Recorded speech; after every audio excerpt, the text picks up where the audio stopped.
Oh yeah! Hi everyone, welcome back to my channel. আজকের ব্লগটা শুরু করলাম সকালবেলা থেকে। এখন বাজে সকাল ওই 5:24 নাগাদ। এই দেখতে পাচ্ছ আমাদের উবের চলে এসেছে। আমি উবেরটা অনেক সকালের দিকেই বুক করে দিয়েছিলাম। এবার এই উবের করেই আমরা যাব। কোথায় যাব সেটা ভিডিওটা শেষ অবধি দেখতে থাকো।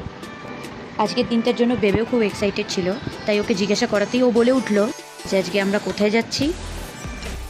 মায়ের কাছে। আজকে সকাল থেকে ওয়েদারটা তোমরা দেখছো, খুবই আরামদায়ক একটা ওয়েদার, কিন্তু এইটাও একটা চিন্তার বিষয় হয়ে আছে যে হঠাৎ যদি বৃষ্টি চলে আসে তাহলে ওখানে যাওয়াটাই আমাদের সর্বনাশ হয়ে যাবে।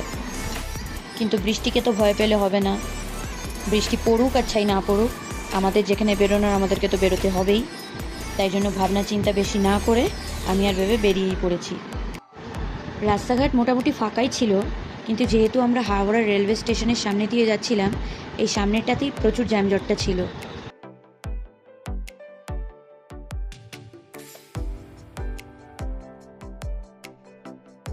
এত সকাল হলে কি হবে, শিয়ালদা রেলওয়ে স্টেশনের সামনে এত রকম ফলের বাজার বসেছিল। কীরকম কি ভিড় থাকবে না থাকবে সেটার রিস্ক না নিয়ে একেবারে আমরা রিটার্ন টিকিটটাও কেটে নিলাম। ট্রেনটা ছাড়ার সময় ছিল 6:20, আর একদম রাইট টাইমেই ট্রেনটা ছেড়েছে শিয়ালদা থেকে।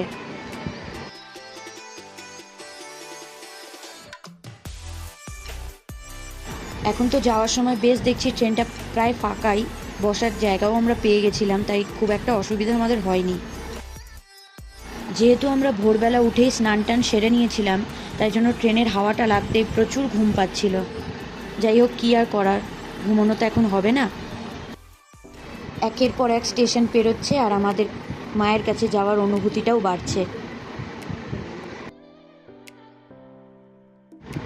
নেমে পড়েছি নৈহাটি। এবার তো নিশ্চয়ই তোমরা বুঝতেই পারছো আমরা কোন মায়ের কাছে এসেছি। দুদিন আগেই ভাবলাম যে সোমবার একবার সকালবেলা উঠে একবার নৈহাটি যাব, তাই জন্য যেমন ভাবনা তেমন কাজ। এর আগের বারে যখন আমি নৈহাটি এসেছিলাম অনেকটাই বেলার দিকে এসেছিলাম বলে, আর সেই দিনটা ছিল শনিবার, প্রচুর ভিড় হয়েছিল। আমরা 10:30টায় সকালবেলা লাইন দিয়েছি, আমরা পুজো দিয়ে প্রায় বেরিয়েছি 4:30-5টার সময়। তাই জন্য আজকে আর রিস্ক নিইনি, আজকে ভোর ভোর চলে এসেছি মায়ের কাছে। পুজোর ডালা কিনে আমি আর ভেবে লাইনে দাঁড়িয়ে পড়লাম। একটু ভয় লাগছিল যে এত ভিড়ের মধ্যে মায়ের দর্শন ঠিকঠাকভাবে করতে পারবো কি না। মনে জোর নিয়ে লাইনে দাঁড়িয়েই পড়লাম, আর এটা মনে মনে ভাবলাম বড় মা তো কাউকে খালি হাতে ফেরায় না।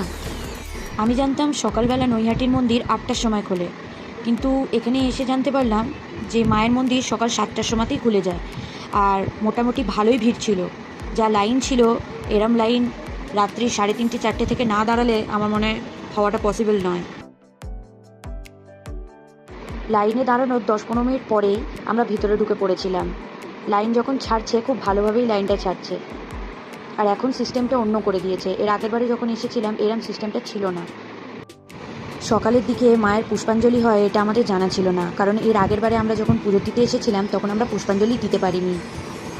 কিন্তু আজ খুব ভালোভাবে মায়ের দর্শন করতে পারলাম। এত সুন্দরভাবে মায়ের পুজো দিতে পারবো সেটা আমরা একদমই ভাবিনি, এত ভিড়ের মধ্যে আশাই করতে পারিনি সেটা। আজকের মতো ভিডিওটা এখানেই শেষ করলাম, দেখা হচ্ছে নেক্সট একটা ভিডিওতে। বড় মার এই ভিডিওটা যদি তোমাদের ভালো লেগে থাকে তাহলে প্লিজ একটা লাইক অ্যান্ড শেয়ার, আর আমার চ্যানেলটা যদি এখনও তোমরা সাবস্ক্রাইব করে না থাকো তাহলে প্লিজ সাবস্ক্রাইব করে দিও। ততক্ষণের জন্য বাই, টেক কেয়ার।